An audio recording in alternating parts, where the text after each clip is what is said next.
The past is never dead. It's not even past.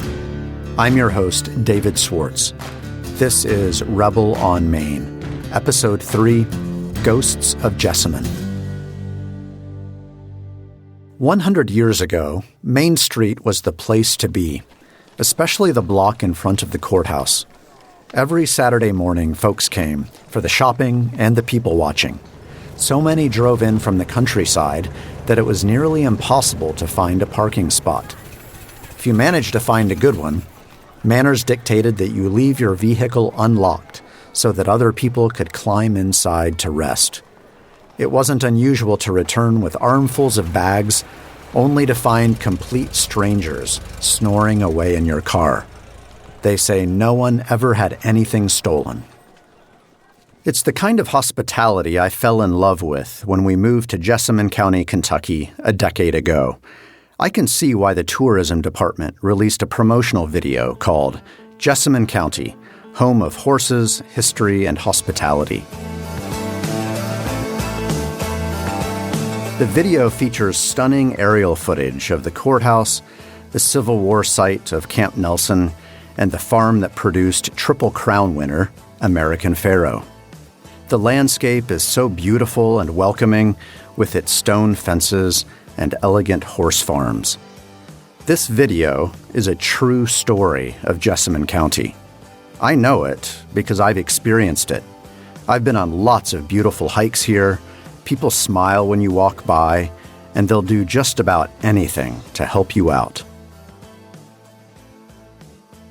But I've heard other true stories, too, about slavery, segregation, even whispers of lynchings. In this episode, I'll take you with me on a kind of violence tour of Jessamine County. We'll dig through archives, encounter ghosts in a rural backyard, and listen to the stories of Black ministers in their churches. My goal is the same as that of civil rights activist James Baldwin: to tell as much of the truth as one can bear, and then a little more.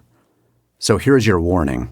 This episode may not be suitable for all listeners. First stop on our tour: a graveyard. At least I think it's a graveyard. You can see, we think it looks like there's an H carved in the top. And I feel like there's a design. If you look under the H, it almost looks like it's like 4 lines coming out. This is Maren McGimsey.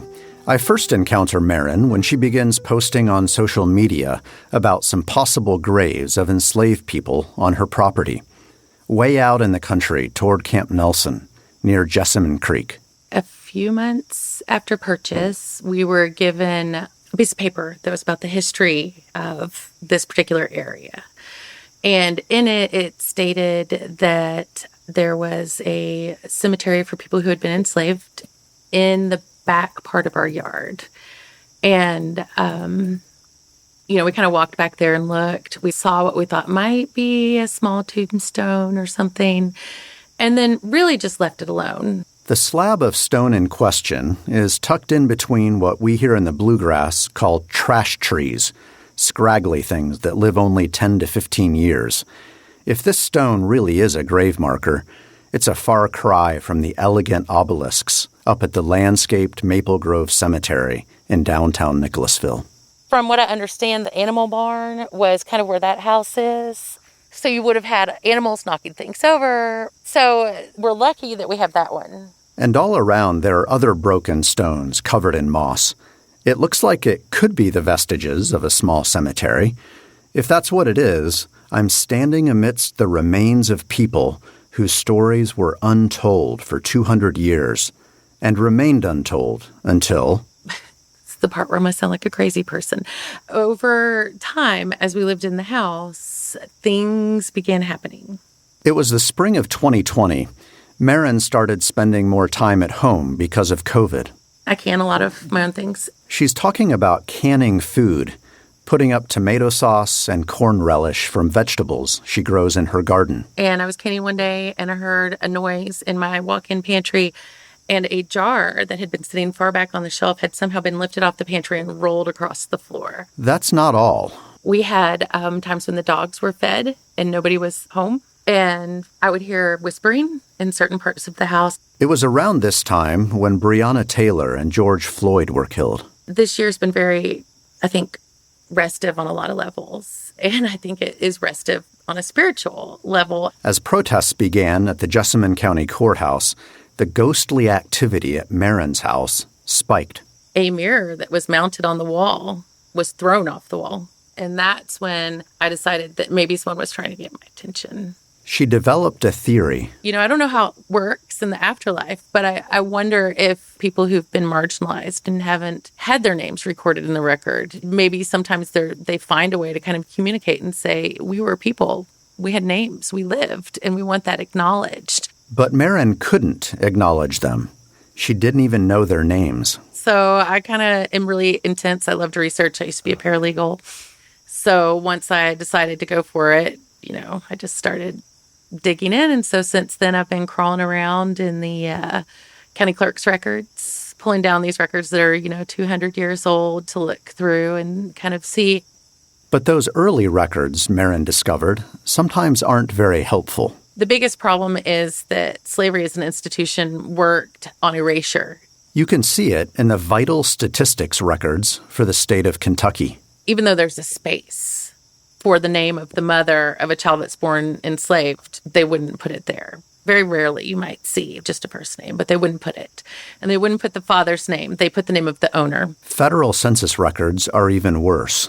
In the 1820 census and some of the older ones, they just list a hash mark, this many Black people between this age and this many white. The record keeping got a lot better in 1850 and 1860. Slave schedules were added to the census. Still no names, but they did include age and gender and color. But it wasn't until Maren dug into the court documents that she made her first big discovery. My first name was Jane. I found a little girl named Jane.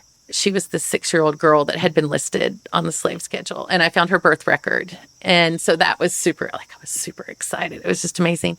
Since then, I think I'm up to 9 names. Maren also learned more about Jane's enslaver. The original property owner, William Phillips, moved here from Virginia. He came in the year 1800 with his wife, Elizabeth. And the reason that they bought this land was because he loved to fox hunt.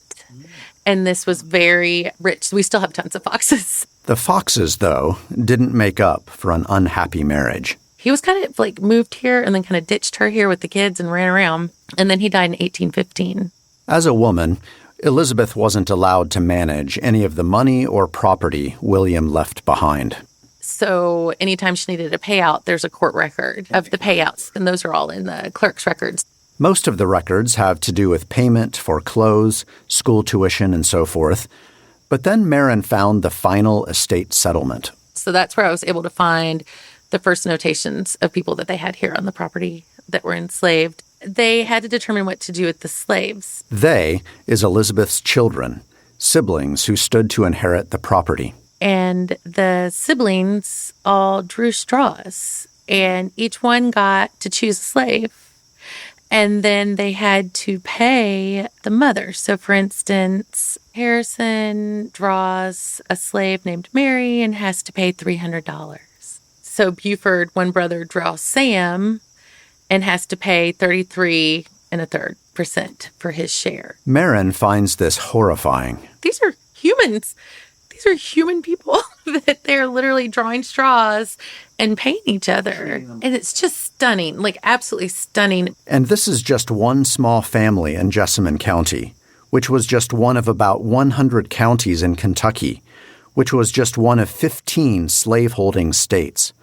At the start of the Civil War, Kentucky enslaved 250,000 human beings. The country as a whole enslaved 4 million people. One of the biggest problems we have right now is that people don't understand the scope and structure of slavery in the United States. I think that they think that it was kind of this informal thing, that people had some slaves and, they took care of them and they fed them. They were this high-valued piece of property, so obviously they took care of them, right? That's the narrative you hear. And it's when you look at the actual primary sources that you begin to see that this is something that is codified in law. And it permeates every single aspect of the legal system. In fact, before the Civil War began in 1861, these legal structures made emancipation very difficult. It was hard even for the few enslavers who might want to free their human property to do so. There are manumission records, not a lot, but here and there. And they actually had to post a bond for people who were given their freedom, a very large bond, saying that these people would not become a charge, which is, again, that systematic structure to say that even if you do want to free this person, we're going to make it really punitive. This is a really important point. Legal codes are disincentivizing emancipation. Oh, you might want to do that, but it's going to cost you. So how many people are actually going to do it? This reminds Maren of one of the most vilified regimes in world history. This is just like the documents you see after World War II when we're looking at the function and structure of the Nazi government. I always say it's like the banality of evil. It's bureaucracy, it's paperwork, it's forms. It's saying on every single one of these, we're going to make sure that you're nameless and faceless. It's profoundly sad, and then it's very troubling. The more she looks at the slave schedules, the more troubled Maren gets. They're very specific about saying whether someone is black or mulatto. Black is obviously two black parents. Mulatto means that there was someone white involved. And in looking at Jane, she's listed as mulatto. It becomes very clear that this was likely the child of rape. Jane wasn't the only one in the lists. As the Civil War approached, there were an average of 8 to 12 women and children on the Phillipses' property at any one time. All the women were recorded as black. Nearly all the children, mulatto. What's the easiest and cheapest way to increase your most profitable asset? You already have the tools, right? You're a male. He already had the tools to go and increase. There's no law that says you can't rape these women, is there? There's no way for them to fight back. And as you go through the records, it's like, oh, more and more of these children are being listed as mulatto. Why is that? And, that's another thing we don't want to confront. Maren is doing her best to confront it. On social media, she has begun posting about her research. After her first visit to the county clerk's office, she writes, "I am truly in shock. I found the first name. There was a little girl born on this land, and her name was Jane. Say her name. Jane. She was here. She was a little girl who ran the same fields and woods as my own children. Is she buried here? I don't know. But I do know Jane existed, and I know her name, and I didn't know that before." A day later, Maren writes, "The next time someone tells you that there was mass rape of black women by slave owners, and you are disinclined to believe them, please come and see me. We can walk through the census records together, but it's easier if you just believe them." Maren's posts are getting a lot of attention. "Oh my God," reads one typical response. To many of her followers, it's a revelation. But not to everyone. Not to those already haunted by these violent stories. Cassandra Radford, daughter of Pastor Moses Radford, replies to Maren's post. "My dad's grandfather was the product of Master Humphreys and a slave. This was so very common." The next time I get together with Pastor Moses, he tells me more. We're sitting in his church, which dates back to 1846. That's 15 years before the Civil War even began. My daddy's grandfather was the child of the white master. He had recently explained this to an interracial group of local clergy. And I asked the group, do y'all think that his mother, willingly laid down to be impregnated by the white master? Of course, everybody just sit there and looked at me for a second or two. Then somebody said, no. I said, okay. I said, well, that's history. I said, how many white masters took our great-grandmothers by force He then took the opportunity to criticize the Confederate statue in Nicholasville's town center. I said, y'all want some history on the yard? Let's make a statue of a white master raping a black woman. Put that on courthouse yard. And say that's history. That's real history. I said, would y'all be offended if we did that? And someone said, oh yeah, we would be. I said, why? It's history. I said, just like you all be offended about it, we had a statue of that. That Confederate statues are very offensive to us. And they said, yeah, we see what you're saying. If they really want the history, tell the real story. How the white man come here, took the red man's land, and turned around and brought the black man to work it. They got all the cash and all the credit, worked our ancestors worse than dogs and pigs and cattle, probably treated snakes better. If they really want the history, they need to go and rewrite a whole lot of stuff. You know, they don't want the history. They want their history, twisted history. As all this plays out locally in the summer of 2020, I read an article in the New York Times, one of the most gripping articles I've read in my life. It's by poet Caroline Williams and is entitled, "You Want a Confederate Monument? My Body is a Confederate Monument." Here's Cassandra Radford reading a few of Williams's lines. I have rape-colored skin. My light brown blackness is a living testament to the rules, the practices, the causes of the old South. I've got rebel gray blue blood coursing my veins. If monuments try to make tangible the truth of the past, then she and Cassandra and Pastor Moses and just about every other black person in Jessamine County are truer Confederate monuments than the one standing on the courthouse lawn. No wonder they want the statue removed. That soldier had fought to preserve the institution that gave them rape-colored skin. To them, he is nothing to celebrate. And yet the statue has a celebratory cast. He stands high in the air, gazing triumphantly across Main Street, and the plaque on the base says he fought for, quote, no greater cause. For Maren, this is cause for lament. I don't think we'll ever get anywhere until we have some kind of national time of repentance and mourning for the actual way in which our country was founded. That yes, we had these really fabulous words that were written. They were fantastic, beautiful. But we also implemented slavery when we had a choice not to. And the revisionist history that says, oh, they didn't know any better, it's just not true. They did know better. John Adams was saying this is wrong. She's referring to the second president of the United States, who never personally enslaved people and, in fact, loudly denounced the practice. But then he's also kind of complicit because he went along with it, right? She's right. John Adams supported the ratification of the U.S. Constitution, which allowed slavery to continue. We have to look at that and say how complicit everyone was. But Maren is trying. She's naming names.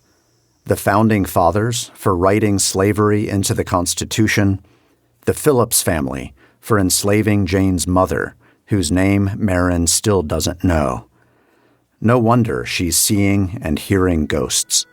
The graves in her backyard demand a reckoning.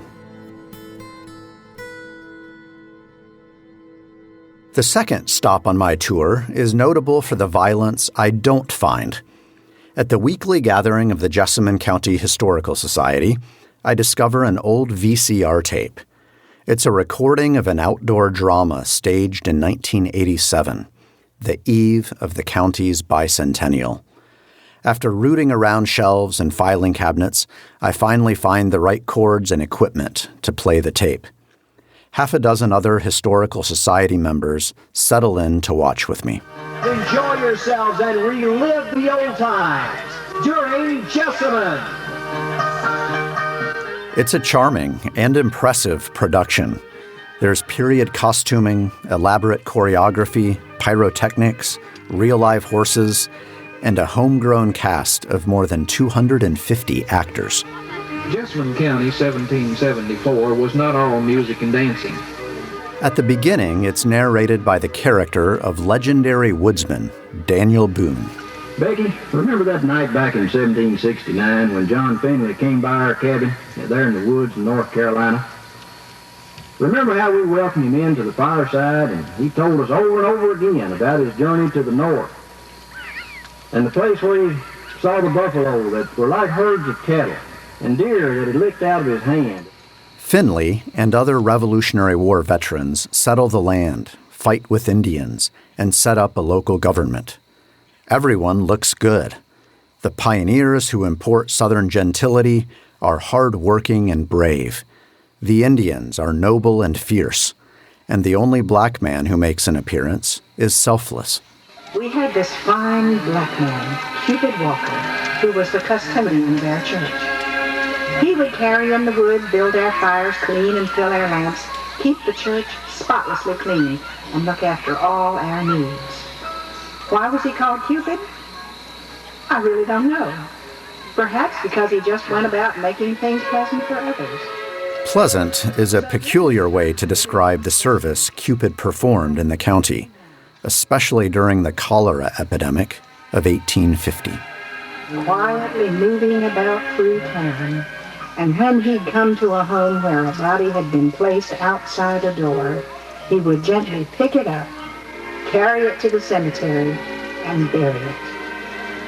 And in his way, he somehow marked each grave. That's it. Black history as faithful service to the white citizenry. There's no mention of how exceptional Cupid Walker was in being a free black man. In 1800, only 1% of the black population was free, and a full 40% of Jessamine County's overall population was enslaved. As we sit there watching the drama, we don't hear the word slavery a single time. Jessamine County appears to be a racial utopia, even as the South secedes from the United States. It was on an April Sunday in 1861 when the war between the states began.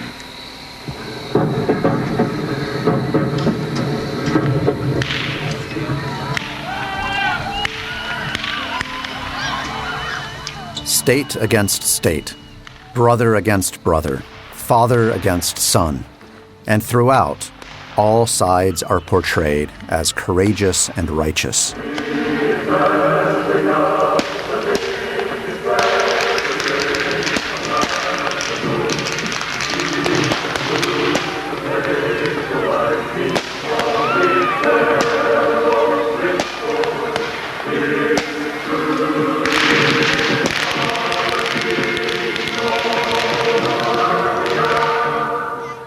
That is, until 30 years after the war, when Confederate memory overtakes Union memory. The largest and most imposing public monument in Jessamine County is in the courthouse yard.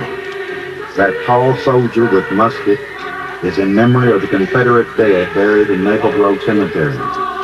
Special trains were run into Nicholasville, and Jessamine County historian Colonel Bennett Young brought a delegation from Louisville. On screen, a white cloth is pulled from a cardboard cutout of the statue. The audience breaks into applause, and the battle hymn of the Republic swells. This abolitionist song, ironically enough, baptizes the Confederate monument. And as the drama marches into the 20th century, Union memory is never mentioned.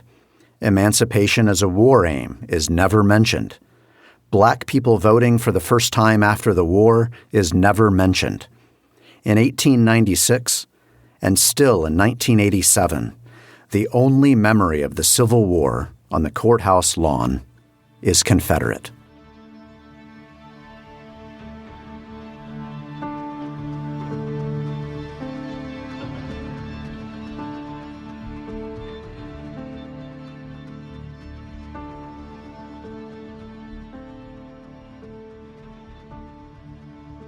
The production primarily drew its inspiration from a book entitled A History of Jessamine County by Bennett Young.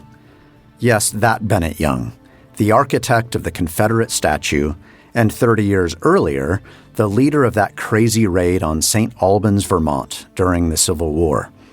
Written just 2 years after the statue was erected, Young's book minimizes black suffering. In the Historical Society, I found half a dozen other histories of the county, and they all suffer from the same troubling amnesia. They rarely, if ever, mention the violence of slavery. As I page through these histories and watch the drama, I'm struck at what a fundamentally different story they represent than what Maren is uncovering in her backyard, and what I, as a historian, know slavery in the South was like.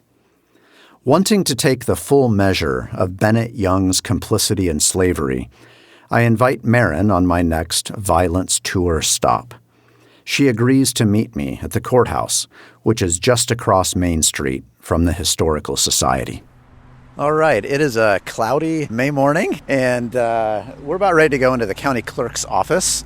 My plan for the day is to go inside and look for old records having to do with what I'm starting to call Plantation Row.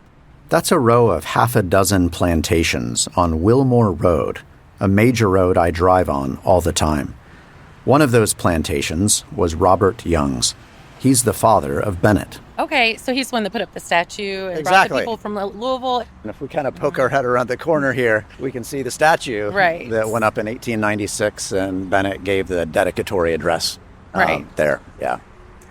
So Maren here has been to the clerk's office Several before times, yeah. and is going to show me their ropes. Yes, What how have to you dig in the records. Yeah. Well, let's go on in and see what we find. Incredibly, we just walked in. Unlike most archives I visit, no one checked our identification or made us put on white cloth gloves. I can't believe they just let you touch this. Blows my mind. And instead of historians, there were lawyers in suits doing deed and contract work. It didn't really feel like we should be there. But then I saw the old stuff. It was a historian's dream. There were giant leather-bound books stacked high on the wall, so high that you have to climb ladders to reach them. There were deed books, will books, court records.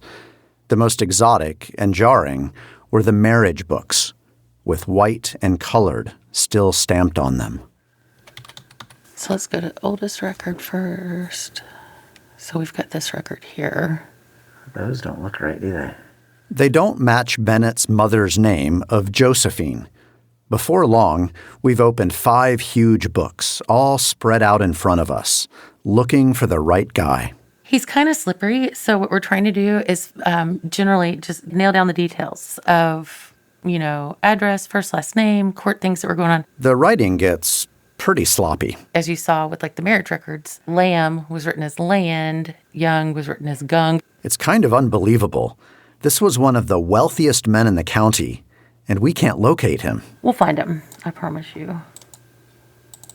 I can't stand, when there's a thread hanging from something. So let's see. Here we go. We have finally found some records on Robert Young, and this is from 1830. So likely who you're looking for. Turns out that he was in trouble. Robert Young did not give their list of taxable property for the last year. And so then let's look at the next one, page 58. Robert Young. There he is. Okay. No, they've issued a summons against him. That's more intense. They're sending the sheriff out to get him. So now we're going to go to page 208. So he did show up in court when they issued the summons. In obedience. Yes. That takes us to the property books, which takes us to the will books, and so on. We find a lot of the disturbing material we expected, and it's disturbing in part because of how routine and commonplace it was. Enslaved property listed alongside household items and farm implements, enslaved families broken up when the Young family sold off property. But Maren and I also find evidence that really surprises us. So on the motion of Robert Young, who acknowledged in open court at the July term, 1846, a deed of emancipation. So Bennett Young's father emancipated someone. To his slave Philip, alias Philip Broadus, ordered that a certificate of freedom be now granted said Philip Broadus, describing him to be about 49 years old of age, 5 feet 6 inches high, of dark copper complexion with a scar on his left hand, and of erect form and statute. It's a piece of evidence that fit what Confederate defender Sam Flora told me in the last episode. Something I found hard to believe, that the Youngs were racial humanitarians, that after the war, Bennett founded a colored orphans' home, that Bennett acted as a defense attorney for a black man who killed a white man trying to lynch him. And now we're learning that Bennett's father had emancipated a man named Philip. More than 150 years later, we're left to wonder why. Were Bennett and Philip childhood playmates who cavorted together in Jessamine Creek? Were they half-brothers? With only sparse legal documents to go on, it's hard to know. But on the face of it, it's impressive. You don't see many emancipation papers in the Jessamine County clerk's office.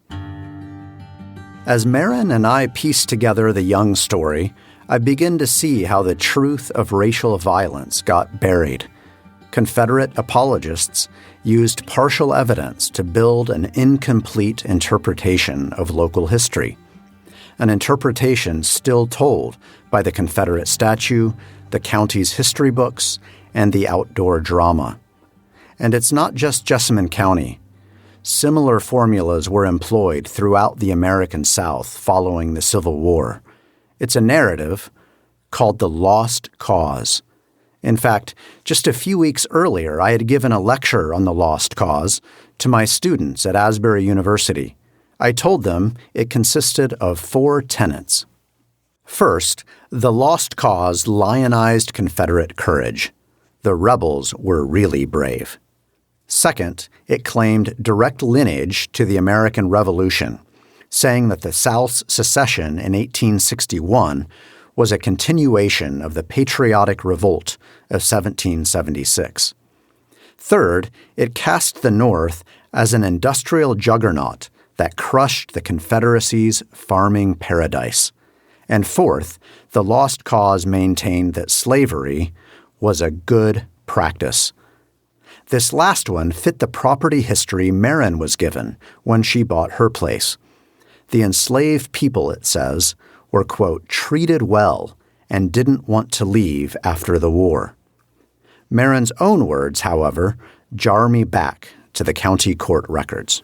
Whereupon said Young, being so required, executed a bond with Thomas Broadus, his security in the penalty of $150, conditioned that said Negro man Philip shall not become chargeable to any county in this Commonwealth. Let me translate. Robert not only gave up his property, but he had to pay money into a state fund in case Philip became indigent and had to rely on the state for care. Giving Philip his freedom papers was a costly act. This is the kind of catch-22 they have going throughout all these laws is, oh, sure, you can free your slave. You're going to have to pay $150. In essence, it's discouraging the emancipation of slaves. Yeah, because say you're someone who doesn't have a lot of money, you don't want this slave you inherit. Like, you don't ask for it, you inherit a slave. So you say, I want to free this slave. Well, then you have to come up with $150 to do that. And $150 back then was worth the equivalent of $5,500 today. It's a lot of money. Kudos to the Youngs for spending that money.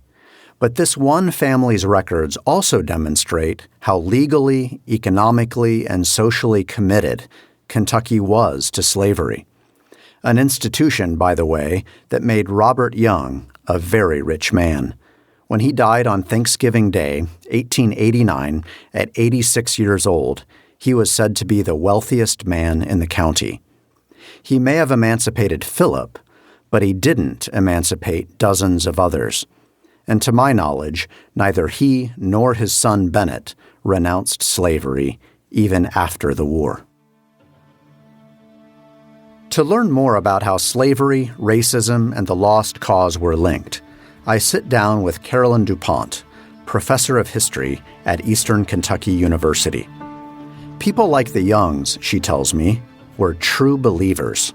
the Confederacy was right in standing up for itself and standing up for the kind of civilization that they had created, but essentially that the defeat was caused by disobedience to God. They believed that their cause was right, even if it was lost. God was not punishing them for practicing slavery. I think maybe this is a good place to underscore how infused with religion the Confederacy was, and just to remind folks that, that the Confederacy was defended by preachers of the Baptist faith, of the Methodist faith, of the Presbyterian faith. And these preachers, talked about slavery as a God-ordained system and as a positive good for everyone involved.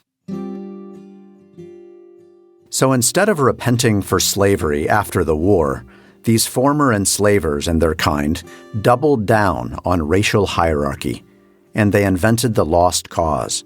Here's the story they spun. Our ancestors, our fathers and uncles and brothers, did not die for an ignoble cause. They fought and died for something that was glorious. Yeah, how do you see that glorious cause reflected in our Confederate statue here in Jessamine County? Quite explicitly, because there's an inscription at the base of that statue. And so, I think that this is an important thing to think about when we think about, is it just history? No, it's a specific interpretation, because the inscription at the base of that statue says, and you'll provide the quote at some point. Yep, I can do that. Here's the inscription on the west face of the statue. Nor braver bled for brighter land, nor brighter land had a cause so grand. Going along with the reinvention of this cause as noble is a sort of collapsing or a forgetting, I think is the best word, a forgetting of the fact that the war was always a war to preserve slavery. Forgetting. The Confederate statue, itself a mostly forgotten second-hand Yankee monument, is a massive exercise in forgetting just how terrible slavery was. In his dedication speech, Bennett Young fondly recalled a mythical civilization in which faithful slaves, virtuous women, and chivalrous patriarchs presided over a righteous South. Young was unrepentant. Consider this line.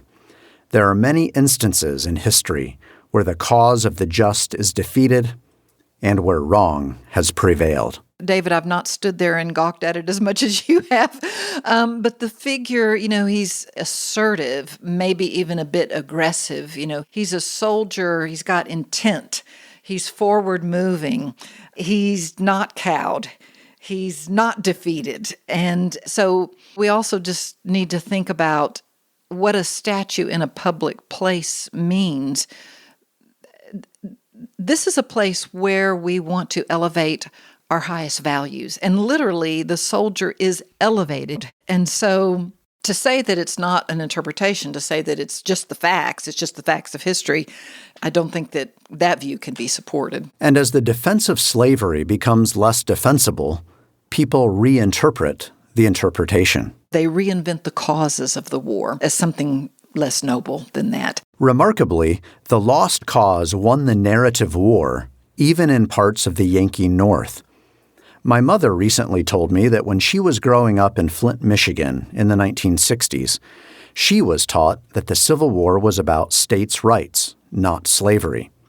So this mythology, this misremembering, is not just a Southern problem. It has been a national problem.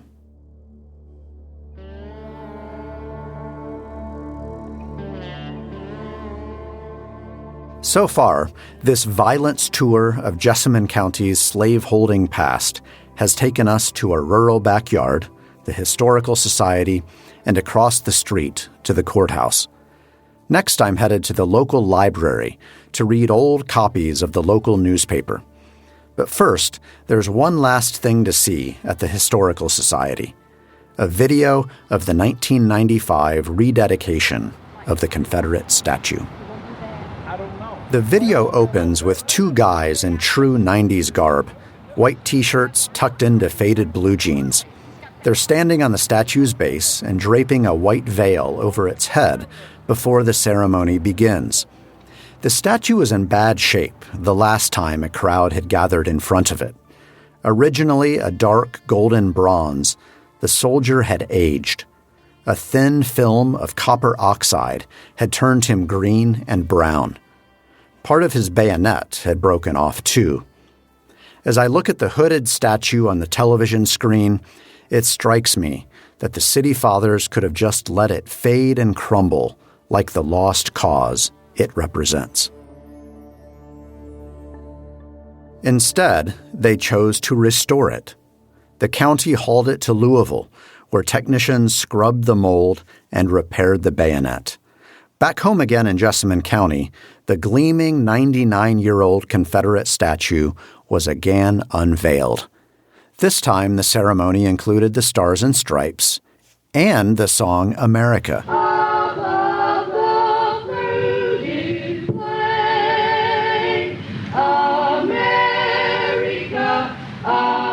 But to me, it seemed that the crowd, many of whom were dressed in butternut uniforms and plantation dresses, really came alive for the Confederate battle flag and the songs Dixie and My Old Kentucky Home. And, of course, the statue. Before my eyes, this lost cause statue, filled with so much forgetting, was being passed down to yet another generation.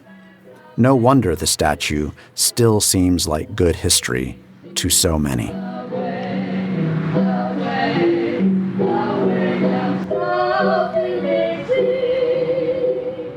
The fourth stop on the tour finds me hunting through issues of the Jessamine Journal.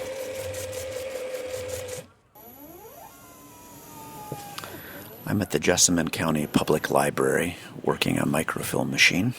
It didn't take long to find evidence of the brutality that pervaded the South after emancipation. Historians call this era Reconstruction. It's when the United States grappled with how to reintegrate the Confederate States, how to reconstruct the Union. It was hard work. When the surrender was signed at Appomattox, the South did not quit fighting, and they did not quit fighting to subordinate African Americans.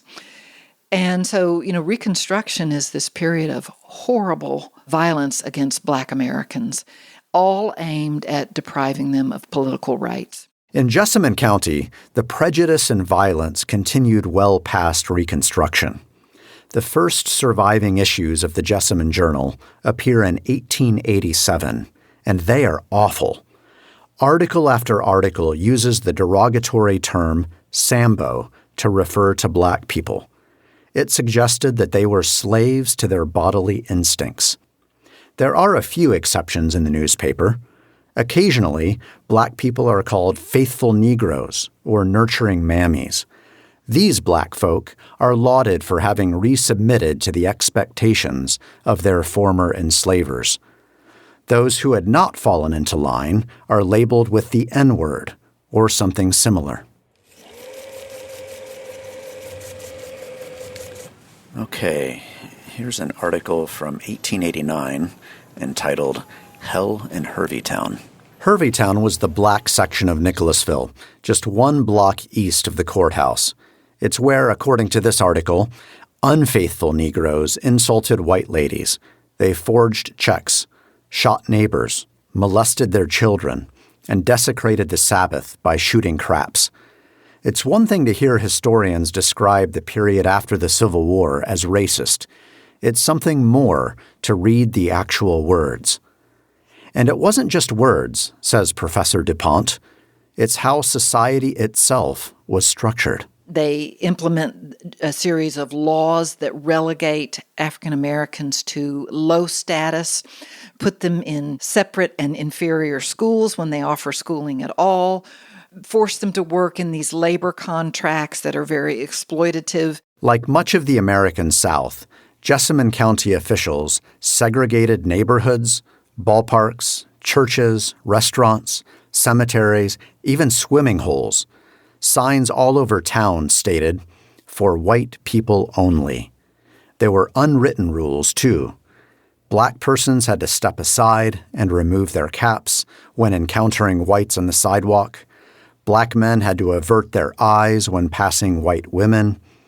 Black people were not allowed to try on clothing in stores. They had to yield to white motorists at all intersections. All of these everyday insults and condescensions were maintained with threats of violence.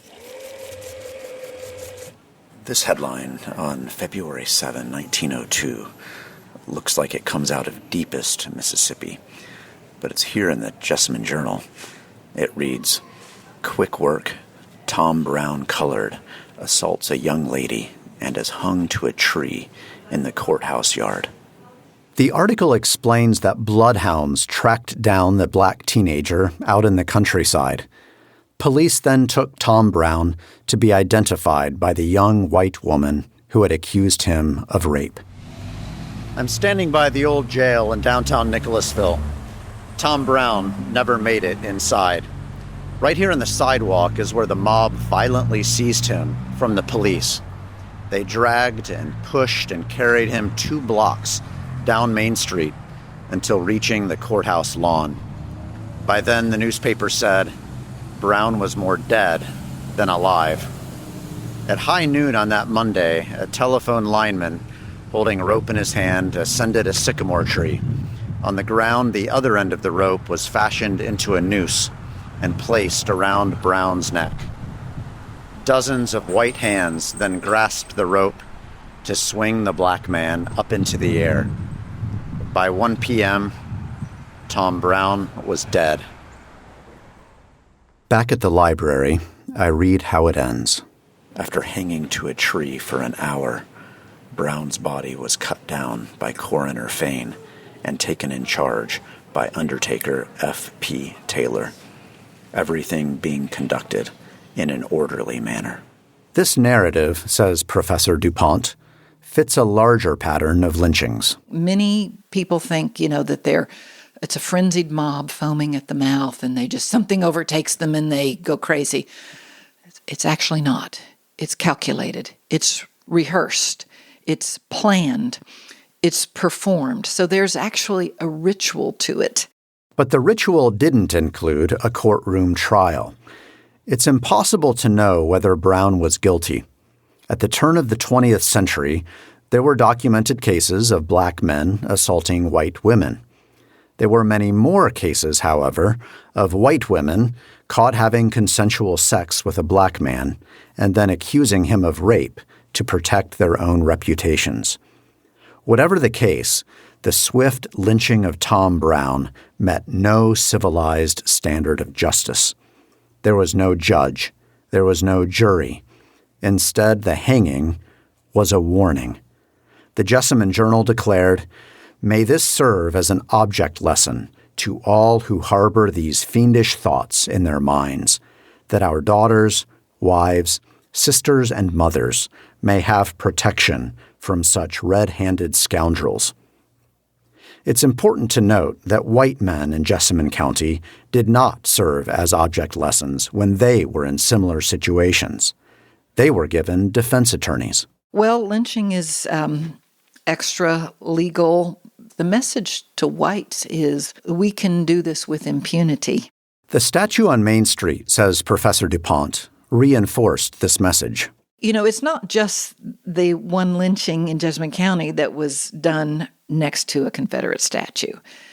If you look at these lynchings all over the South, a very large number of them are done in places where the Confederacy is memorialized. Town squares all over the South. She also points out that monuments go up in these town squares when lynchings ramp up. The timing is important. And so they're absolutely connected because both of them are saying to black people, we're the boss. And danger awaits you if you don't comply with the system and stay in your place. This combination of white supremacy, lost cause mythology, and lynching had a profound psychological effect on African Americans. I got a breathtaking glimpse of the anguish from a document in the archives. It comes from a college student named T. Thomas Fortune Fletcher. He was born in Jessamine County in 1906, just 4 years after Tom Brown's lynching. And he was named after the renowned black newspaper editor and anti-lynching activist T. Thomas Fortune. Fletcher's father was a local teacher who protested the segregation of Kentucky railroad cars, and his grandfather had been enslaved before gaining freedom at Camp Nelson. When Fletcher went off to Fisk College in Nashville, he wrote a series of poems, heartbreaking poems. The first, entitled Night, goes like this. Night in the South is a black mother, mourning for murdered sons and ravished daughters. The second poem is entitled White God. God is white. Why should I pray? If I called him, he'd turn away. My next stop takes me down to Camp Nelson, where the generational trauma of slavery and lynching still reverberates. Robert Gates, pastor of the Baptist church there, tells me he has never entered the front door of the courthouse. That's because he too connects the lynching and the statue. I don't never go to the front. I'm going to tell you something. I'm 60 years old, and probably no more than 6 months ago was the first time that I actually looked at that statue. My whole life, I have not. The reason has to do with his grandfather, whose living memory dates back to the 1890s. He lived in Jessamine County when the Confederate statue went up. He was still there when Tom Brown was lynched. And then he passed on those memories to his son, Gates's father. I always remember my dad, when we come to the courthouse, we never did go out the front. Never did. Now, in looking back and seeing what was going on, there was a reason why we didn't go out the front. My dad didn't want to see that. He didn't want his children to see that. And so Reverend Gates never did. Not until 6 months ago. I said, I'm going to go and I want to see. I've heard about it, but I want to be a witness to see what it actually is. And my whole life was the first time I looked at that darn thing. What did you see? I saw the hat. I saw the buckle. But what I saw was what Thomas Brown saw. I saw the hatred, the evil, that people smile in your face and they've got a hidden agenda. And that's the reason why they do that stuff. And then they want to keep that thing still up there for us to see it. How foolish. What bothers Reverend Gates most of all is the statue's location at the courthouse, the seat of justice in Jessamine County. They put it right in front. Not only for the white people to see, but for the black people. No, don't cross this line. Remember, Herveytown, the black section, is right across the street. It was not set there by mistake. Look at the courthouse. All those areas that they could have put it right on the edge, right on the corner. You got just as much area on the right side or on the back side. No, we want this right out in the front. And then the day that they placed it for all the people to come, it was like a picnic. To Reverend Gates, picnics are ominous things. Oral tradition says that picnic was pick a nigger. See, when there was a hanging, they had a picnic. Pick a nigger. See, you don't hear me say picnic because I know the history of it. The history is relentless. Slavery followed by Jim Crow, and lynchings followed by resistance to the civil rights movement. Some of this history went down right where we were talking, in the historic Baptist Church of Camp Nelson. The small white clapboard church house has been breached and burned multiple times, back in 1968, and more recently a couple of years ago when vandals broke into the building and desecrated the pulpit. Reverend Gates says that most white folks in Jessamine County don't like to talk about such things. But Gates himself is done being quiet. Because you're not going to tell me what I'm going to do. You may have done that 400 years ago, but baby, this is a new day. I'm 60 now, and now I'm getting like my mama. My mama said, I don't care. I'm going to speak up. And I'm going to speak up because if I don't speak up, who's going to speak up? Who's going to speak up and tell that story?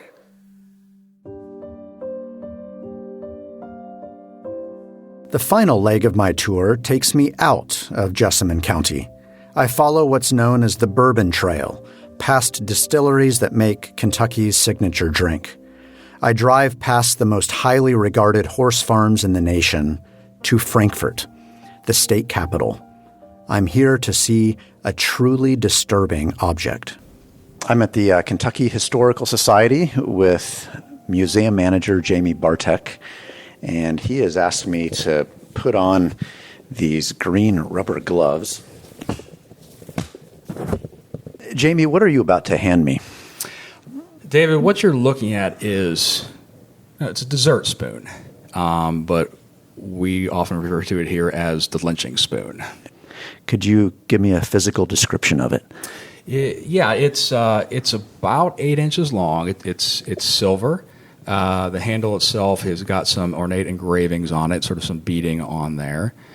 There's also an image on there, a pretty disturbing one. What's being depicted here? Yeah, so if you look at this closely, you're going to see the writing on there says Nicholasville, Kentucky, and it's Jessamine County, and it's got a date on the inside of it as well by the lip, and it says February 6th, 1902. And the image itself, if you just gave it a glance, seems innocuous enough. Most of the bowl is actually taken up with a very intricate carving of the Jessamine County courthouse. And if you look a little bit to the right of the bowl, you can see a tree. There are leaves on there. You can actually see the bark that the engraver has made out. And then if you look more closely, what you're going to see is a man being hanged from a limb. Yeah. And this represents an actual lynching that occurred of an African-American man in Jessamine County in front of the courthouse on that date. And what was his name? His name was Tom Brown. Yeah. Why would somebody do this? What's the kind of social function of a lynching spoon, or more broadly of a lynching souvenir? What's most disturbing about it, I find, is just that it's classified as a dessert spoon itself, specifically as a dessert spoon. So is this veneer of civility about it in a way that this is how we handle things, and the fact that the prominent people from the community are often involved in these lynchings as well. Yeah. There was some skill, there was some time that went into making this, which again shows that this is something that was given community approval. Yeah. I mean, you're not going to make something of this with this kind of skill and not think that you're going to sell it to somebody. Somebody's going to buy it. There's going to be a demand for this. Right. Is the jeweler's name on it? The jeweler's name is on the back here. Let's see, I wrote it down here because I can't quite read it. It was so small. William W. Roberts. And so there was a William W. Roberts who was a jeweler in Nicholasville at the time. Yeah. In fact, I've located his shop, which was pretty much across the street from the courthouse. So he saw this happen. Yeah. Why do you think he put his name on it? This is something that he's proud of. Yeah. I mean, to create this kind of art. Yeah, we're claiming this, right? We're claiming this. It's community values that's being expressed here. I put that in quotes, community values. Yeah. But that's what we're talking about. As Jamie hands the spoon to me, I think more about its maker. I had already encountered jeweler William Roberts in the pages of the Jessamine Journal. His downtown shop sold watches, fine china, and diamond rings. He also, apparently, hawked lynching spoons. As I gingerly hold this cold, hard object, it's the genteel form as much as the horrible image that disturbs me. It resembles the souvenir spoons that people in that era purchased at tourist attractions like Niagara Falls. This spoon does not lament a lynching. It's a celebration. In fact, the lynching itself was a party.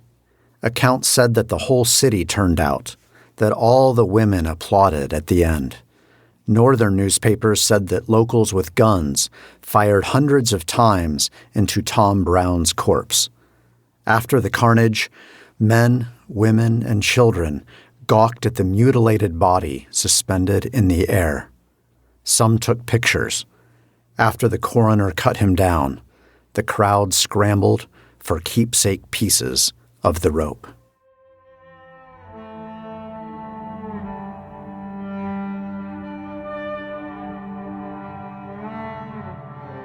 Holding that lynching spoon, that's when I feel the most betrayed by the statue in front of the courthouse. Yes, some defenders of the lost cause point to selected acts of decency, like the emancipation of Philip by the Young family. These are indeed historical facts, but there are a lot of other facts selectively omitted from the lost cause our statue promotes. It does not commemorate the black soldiers who enlisted at Camp Nelson to eradicate slavery. It does not remember the enslaved parents and grandparents of the strangled black man who hung from a rope just a few feet away. Instead, the statue honors only the men who fought to keep them in bondage. I also feel betrayed by my own profession. Historians count 353 black people who were lynched in Kentucky during Jim Crow. 3 of the murders occurred in Jessamine County. But my own research so far actually documents 14 lynchings, and that's probably an undercount. Our Confederate statue doesn't tell the full story, nor have historians. One of those historians was Bennett Young, the Confederate raider. Young published The History of Jessamine County, Kentucky in 1898. That was 4 years before Tom Brown's lynching, and 2 years after Young dedicated the Confederate statue. Like all historians, he selects his historical facts. Here's one, having to do with the doors of the earliest pioneer cabins. They were made of riven boards, he writes, fastened together with wooden pins. There was a hole above the latch through which a leather string could pass and fasten to the latch. That locked the door. But every morning the string was untied. This practice, says Young, symbolized the Kentucky Proclamation of Hospitality. That proclamation went like this: "You will always find the latch string on the outside." But it's important to remember that the string was really only unfastened for white people, not for black Jessamine Countians. For them, the string turned into a whip, and sometimes even into a lynching rope. Here's an important measure of that inhospitality. The black population here was 40% in 1860. Today, it's 4%. There are a number of factors, including economic ones, but the violent era of Jim Crow is a big reason black people left when they could. This terrible lynching story ends with a redemptive twist. Remarkably, black folks often responded with hospitality themselves. I saw so many examples of this in the Jessamine Journal. On May 1st, 1896, a formerly enslaved veteran of the colored troops mustered at Camp Nelson issued an invitation to attend Memorial Day observances, and he invited, quote, all, regardless of race or color. 2 years later, the Colored Methodist Church reserved seats for white people at a concert of black spirituals. Sometimes hospitality extended even to forgiveness. There's an account of an elderly black man at Camp Nelson being approached by a white man on horseback. This man felt bad about his role in slavery and had come to apologize. What was the man? This is historian Kim McBride, conducting an oral interview with a 95-year-old woman named Margaret True, who grew up at Camp Nelson. True still lived there at the time of this 1994 recording, and True's daughter was there to help facilitate the interview. Uncle Maren Carpenter? Uncle Maren Carpenter. He was 100 when he died, 100 years old. What did Marion Carpenter do for a living? The distillery right there, you know. She's saying that Carpenter, like a lot of folks at Camp Nelson back then, worked at the local distillery. He was also revered in the community as a stonemason and a folk doctor. Did he have scars? Wasn't he a slave, Mother? Yeah, and his owner came to Camp Nelson later, and he didn't know him, of course. And he rode up for horseback and wanted to see him. He asked him if he knew where Maren Carpenter was. He said, I'm Maren Carpenter. He said, I was wanting to ask you to forgive me. That's what I'm here for. He said, well, I can forgive you, but I could never forget you. You know what the scars are. Oh, wow. It's hard to hear her muffled voice, so let me repeat that last part. Carpenter, the formerly enslaved man, had said, well, I can forgive you, but I won't ever forget you. And then he showed his former owner scars from the whippings. That exchange took place in the 1890s, but the fraught work of forgiving and forgetting, and balancing safety and hospitality, continues. I saw it up close one cold February Sunday morning at Pastor Moses' church. As we sang the opening hymn together, I noticed that I was the only white person there, until I wasn't. Suddenly another white guy, a disheveled man in ragged clothing, stumbled up the center aisle. The energy in the room instantly shifted, from joyful to tense. It was hard to tell what was under his bulky jacket. It's not right, he exclaimed. It's not right how they treat our children.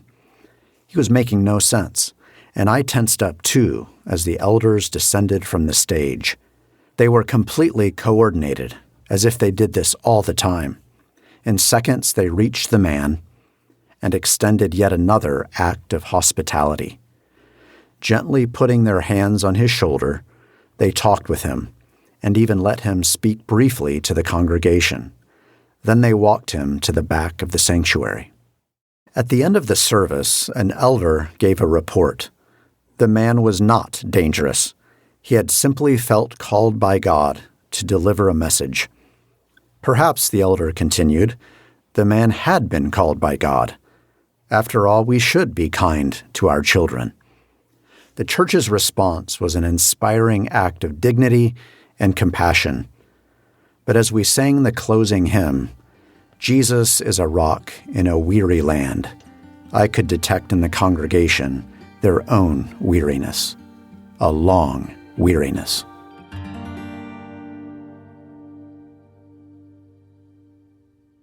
As ghosts of the violent, haunted past emerge in the fall of 2020, how will Jessamine County respond? In the next episode, a young white homeschooler makes her move. This is Rebel on Main. Thanks to story editor Stephen Smith, audio producer Barry Blair, the Kentucky Historical Society, the Louis B. Nunn Center for Oral History at the University of Kentucky, and Asbury University and the Louisville Institute for their generous support. Be sure to subscribe to the podcast and leave a rating and a review so others can find us. For pictures of the graveyard in Maren's backyard, video of the outdoor drama, and photographs of the lynching spoon, head to rebelonmain.com. I'm David Swartz. See you next time.